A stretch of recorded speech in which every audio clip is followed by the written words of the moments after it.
How to change name in Facebook Lite. So if you want to change your name in your Facebook Lite, then first you need to open up your Facebook Lite application and make sure to log into your account. Once you've logged into your Facebook Lite, go for the upper right, which has that three dot icon. So you can simply scroll down and go for settings, under your settings and privacy, and under your settings go for account center, and then tap on profiles, and under your profiles choose your Facebook account, and here you will have name option.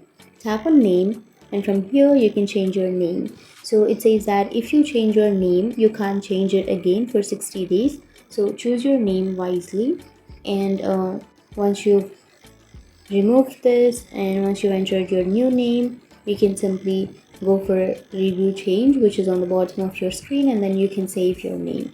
So that's how you can change your name in Facebook Lite. And if you have any questions, feel free to comment below. Thanks for watching.